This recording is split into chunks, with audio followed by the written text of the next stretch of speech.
거북목은 목 통증을 유발하면서 결국은 자율신경계의 불균형을 초래할 수 있기 때문에 잘 관리해야 합니다.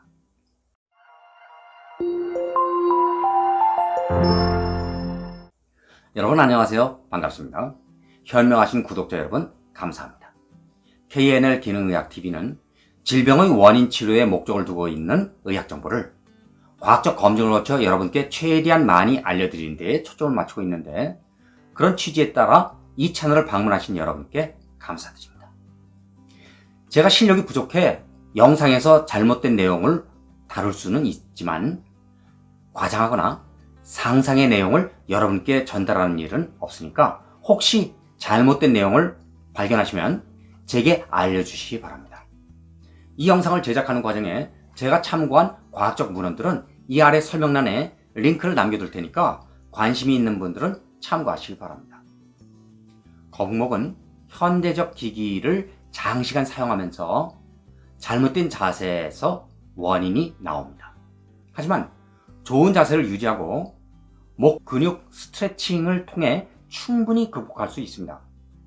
이번 영상에서 다룰 내용은 거북목인데요. 궁금하시면 영상을 집중해서 보세요. 그리고 이 영상을 보시고 도움이 되었다 이렇게 생각을 하시면 좋아요를, 다른 정보도 궁금하시면 구독을 눌러주세요. 구독을 하시면 제게 많은 힘을 불어넣어 도움이 많이 됩니다. 물론 알림 설정까지 해두시면 제가 영상을 올리는 즉시 확인할 수 있으니까 편리하실 겁니다. 구독은 무료입니다.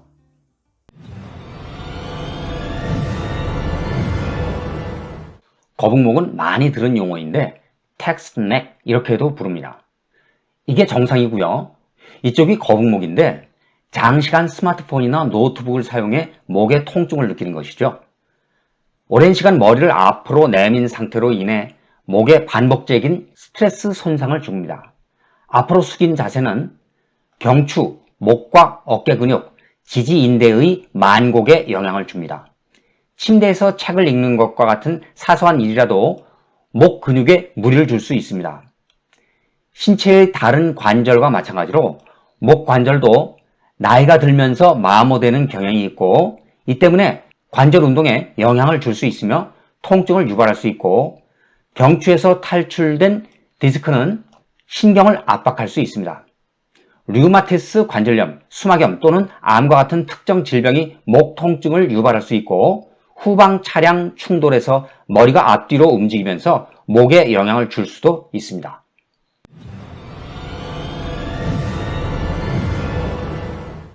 대부분의 목 통증은 잘못된 자세와 관련이 있는데 증상 몇 가지를 소개해 볼까요?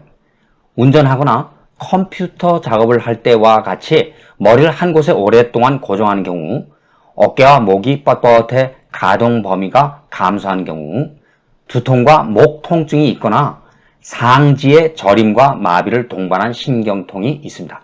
상지는 팔이라고 생각하면 됩니다.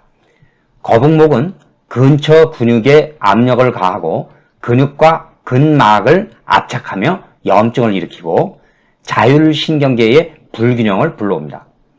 모든 신경이 뇌와 연결되어 지나가는 통로가 목인데, 목 근처 근육이 자율신경계에 압박을 가하고 그 흐름도 방해합니다.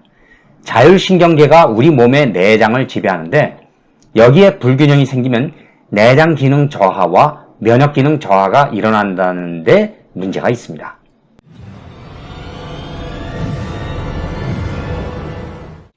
여기 X선 그림에서 보다시피 목뼈는 이렇게 C자형, 이렇게 되어야 정상일 텐데, 일자목에서 거북목으로 진행하면 목 근육이 많은 통증과 증상이 일어나겠죠. 예방을 위해서는 우선 자세를 바로 잡아야 합니다. 스마트폰을 볼 때는 눈높이 가까이 올리는 게 좋고, 노트북을 사용할 때도 마찬가지죠. 일정 시간 간격으로 휴식을 취하는 것도 중요합니다. 스트레칭도 중요한데 목을 젖혀 하늘을 보는 것으로 목 근육의 스트레칭을 하는 게 기본입니다. 그런데 이런 것을 반복적으로 할 수 있도록 생활화해야 도움이 됩니다. 그리고 견갑골을 모으는 그런 스트레칭도 도움이 되는데, 견갑골은 어깨 뒤쪽에 있는 큰 뼈 2개를 가리킵니다. 물론 이때도 목을 젖혀 하늘을 보는 것은 기본이죠.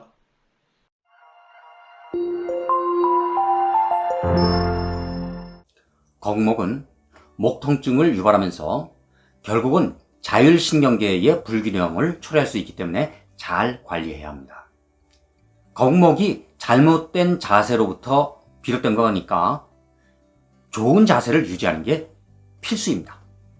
댓글란, 커뮤니티 이런 곳은 여러분이 자유롭게 의견을 펼칠 수 있는 공간입니다. KNL 기능의학TV는 여러분 생각이 궁금합니다.